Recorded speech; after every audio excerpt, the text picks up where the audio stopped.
За гишүүдтэй дахин энэ өдрийн мэндийг хүргэе. За үйлдвэр технологийн паркийн эрх зүйн орчныг судалж санал зөвлөмж дүгнэлтийг гаргах ажлын хэсэг 2024 оны 12 сарын 24-нд бол аж үйлдвэрчлэлийн бодлогын байнгын хорон дээр байгуулагдсан байгаа юм.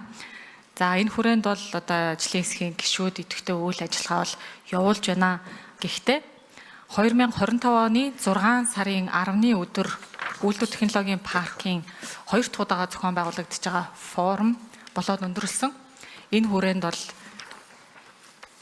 Эрдэнэс Монгол нэгдэл, Эрдэнэс ÜТП засгийн хувьцаат компани, Монголын үндэсний худалдаа аж үйлдвэрийн танхим, Монголын үйлдвэрлэл технологийн паркуудын нэгдсэн холбоо, форумд оролцогч үйлдвэрлэл технологийн паркийн удирдлагын компаниуд, эрдэмтэн судлаачид бол энэ форумыг амжилттай зохион байгуулсан.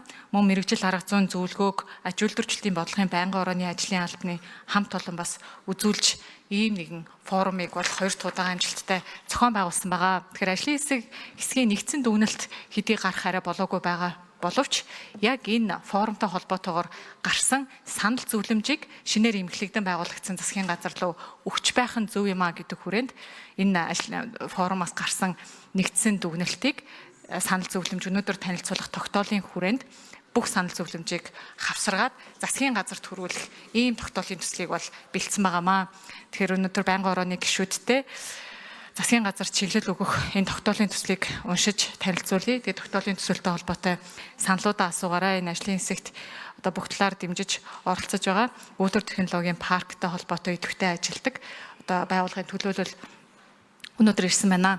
За засгийн газарт чиглэл өгөх тухай Монгол Улсын их хурлын тухай хуулийн 22 дугаар зүйлийн 22-ын 3-ын 13 дахь заалтыг үндэслэн Монгол Улсын их хурлын аж үйлдвэрчлэлийн бодлогын байнгын хорооноос тогтоох нь 1. Монгол Улсын их хурлын аж үйлдвэрчлэлийн бодлогын байнгын хорооны 2024 оны 8 дугаар тогтоолоор байгуулагдсан үйлдвэрлэл технологийн паркийн эрх зүйн байдлын тухай хуулийн хэрэгжилт үйлдвэрлэл технологийн паркуудын үйл ажиллагаатай танилцах санал дүгнэлт гарах шийдвэрийн төсөл боловсруулах үүрэг бүхий ажлын хэсгийн явц түнчлэн үйлдвэрлэл технологийн паркийн хилцүүлгээс гарсан санал зөвлөмжөд үндэслэн дараах арга хэмжээг авч хэрэгжүүлэхийг Монгол Улсын засгийн газар зандан шатарт чиглэл болгосгоо. 1. Үйлдвэрлэл технологийн паркад бодлогын дэмжлэг үзүүлэх чиглэлээр 1. Монгол улсад үйлдвэрлэл технологийн паркийг хөгжүүлэх стратеги төлөвлөлт нэгдсэн бодлогын баримт бичиг боловсруулах. 2. Ашигт малтамлыг дотооддоо боловсруулахыг түлхүү дэмжих зорилгоор үйлдвэрлэл технологийн паркад үйл ажиллагаа явуулж буй аж ахуй нэгжид түүхийн эдийг тогтвортой хангах боломжийг бүрдүүлж төрийн өмчийн ордоос ашигт малтмал худалдаа авах боловсруулахад эрх зүйн таатай нөхцөлийг бүрдүүлэх. 3. Үйлдвэрлэл технологийн паркт ашигт малтмал гүн боловсруулах технологийн болон санхүүгийн өндөр чадвах бүхий этгээдэд шаардлагатай ашигт малтмалын хайгуулын тусгай зөвшөөрлийг тусгай нөхцөлтэйгээр олох механизмыг бүрдүүлэх. 4. Үйлдвэрлэл технологийн паркуудын хүний нөөцийг бэлтгэх сургах чиглэлээр дэмжих хөтөлбөр гаргаж хэрэгжүүлэх. 5. Үйлдвэрлэл технологийн паркийн эрчим хүчний их үүсвэр шинээр байгуулахыг бодлогоор дэмжих, паркийн нэгжүүдэд нийлүүлэх эрчим хүчний тарифыг чөлөөлөх талаар судалж боломжит хувилбарыг танилцуулах. 2-дугаарт хууль эрх зүйн орчныг боловсронгуй болгох чиглэлээр 1-дүгээрт үйлдвэрлэл технологийн паркийн эрх зүйн байдлын тухай хуулийг холбогдох санал дүгнэлтэнд тулгарлан сайжруулж шинжлэх. 2-дугаарт ашигт малтамлын нөөц ашигласан төлбөрийг зөвхөн олборлсон хөдөрт ногдуулж баяжуулах боловсруулах үйлдвэрээс авахгүй байх эрх зүйн орчныг бүрдүүлэх боломжийг судлах.